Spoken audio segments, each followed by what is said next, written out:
Sandy Moss.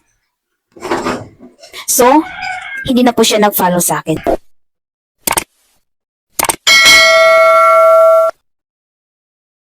Hello mga Megs!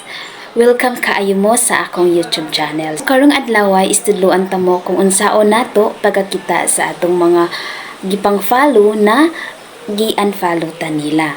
Sayon ra gid kaayo unsaon nato pagkakita. Baga gi-follow nato tapos gi-unfollow ta nila. So karong adlaw is mahibaw-an nato.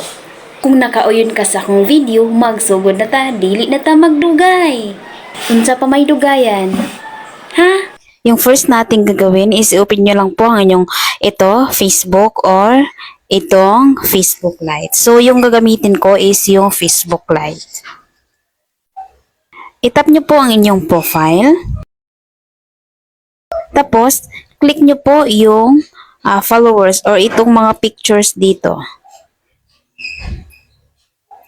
So, as you can see is dito po natin makikita ang ating mga followers sa ating Facebook or sa Facebook page. Same process lang po kapag gamit niyo is Facebook or Facebook page. So, itong mga followers is ito yung nag-follow sa atin. So, ito namang following, tayo ang nag-follow. I-tap niyo lang po itong followers dito sa ibabaw. Ito, pili lang po tayo. Tapos, makikita natin ang ating mga followers dito. Ito yung mga followers po natin. Itong following.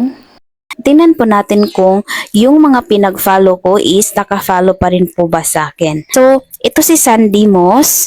Ito, Sandy Moss. Tap nyo po yung followers. Tap nyo po yung search bar.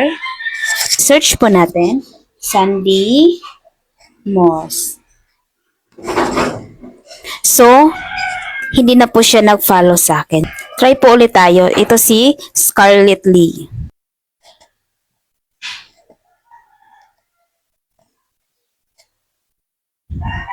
So, as you can see is naka-follow pa rin po si Scarlett Lee sa akin.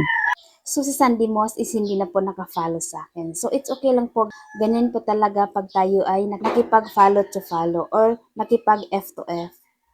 Or, pwede din count me in. So, kapag tayo ay nakipag-count me in, so expected na po na may nag-unfollow po sa atin. So, ganyan po talaga. Sobrang napakadali lang po talaga kung paano natin makita yung mga nag-unfollow sa atin.